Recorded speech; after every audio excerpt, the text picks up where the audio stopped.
We all know you from a fashion designer perspective. We see your labels every time we go into the stores.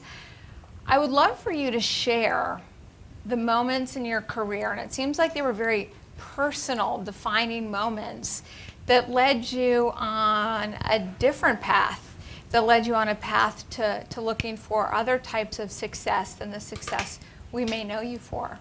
My father died when I was 3 years old, and he was a custom tailor, and he made custom-made suits for men. So I guess I was born on 7th Avenue. My mother was a fashion model. So yes, instead of my daily routine, fashion 7th Avenue is where I was brought up.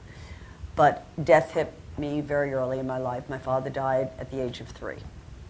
And there, I guess, started the whole train of situations that led me through my life. And I really didn't want to be a designer.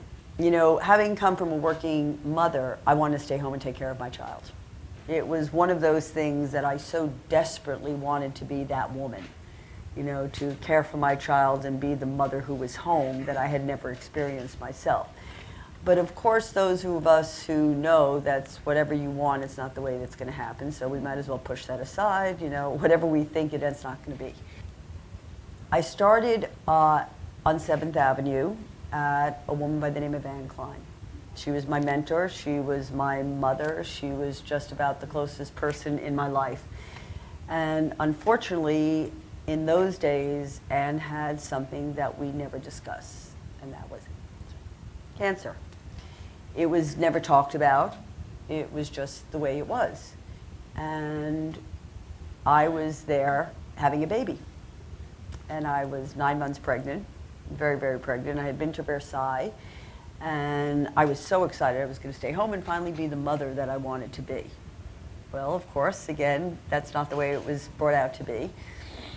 Anne had cancer, and I was delivering a baby, and we had a collection due. So there I was in the hospital, and thank God I was 9 days late. So they called me up and they said, okay, Donna, when are you coming back to work? And I said, would you like to know whether I had a boy or a girl? By the way, I had a little girl. And they said, well, that's very nice, but the collection is due. And I said to the doctor, you know, when can I go back to work? And they said, well, Donna, you were 10 days late. You're not in the best condition. You had a 10-pound baby girl. All of us know what that feels like. And I said, well, about, you know, I can't really go back to work. They said, fine, we'll bring the collection to you. They brought the entire company to my house where I had just moved in Lawrence, Long Island. A phone call came in, and all of a sudden, this happened. My boss, Anne Klein, died. That moment in a hospital. And I was in a state of shock. You know, it was Anne and I in the collection. Anne died, my daughter was born, and I had known nothing about it. So I ran out of the house, and I had thought everybody would come and celebrate the birth of my child, but there I was looking at the death. So I really realized at that moment, after I smoked a cigarette, which I had stopped smoking, birth and death was sort of the story of my life. You know, you talked about these transformative moments growing up, and obviously with Anne Klein. But in terms of when you channeled your passion around certain causes or efforts, those too were inspired by very defining moments related to death and related to tragedy. How did you feel empowered, though, when you're talking to yourself about the problems, to take that voice? We all have those voices in our head, and actually channel that voice to be a change agent. Philanthropy is seriously the hardest thing I have ever done in my life. And I probably had to get to be this age to be able to have the strength and the conviction to do it, because I'm so obsessed with it. I was very honored with the fact that I had the ability to have this vision and say, I'm going to start a tiny little company for me and my friends called Urban Zen. And I want it to be about philanthropy and commerce. I want to be able to dress and address people.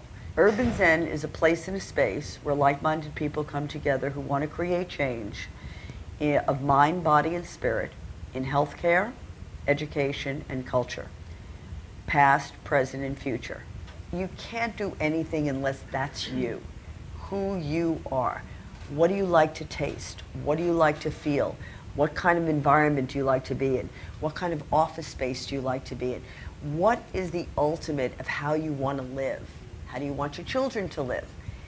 Be that responsible citizen of how to make that change. Create a posse of how to create the change. You have it here. Forbes.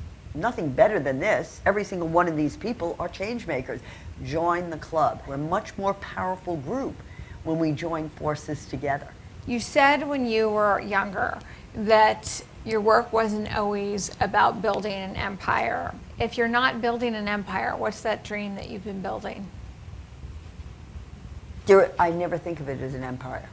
I mean, you only can do what your heart tells you to do. Your heart is your driving force. If your head comes first, I wouldn't highly recommend it. Come from your heart, whatever it is, home run. What's your sense of purpose now in all that you do? I guess I'm always a guilty Jewish mother. Let's start there. So I get it from the minute I get up in the morning till the minute I go to bed. You know, I had it when I gave birth and I wasn't there. And with my grandchildren, I'm leaving it all over again. I have 8 grandchildren and it drives me crazy. And I'm trying to figure out how do you put it all together in one day. And no matter how much yoga I do, and how much meditation I do, you know, I think that's something, if I don't correct, I'm going to have to come back the next time to do it all over again, and I don't think I can handle it. So I've got to figure out how to be the mother that I had so dreamed that I wanted to be. So that sense of purpose, although the dynamics have changed, that drive is still there. My drive is care, is, you know, being the love and the nurturer and the caregiver. 20 years from now, what do you think you'd be saying to yourself as you're running 1,000 miles a minute? Can I have another 20? Can I have another 20? Can I have another 20? I'm scared. Oh, no, I have so much more to do. No, I'm not ready.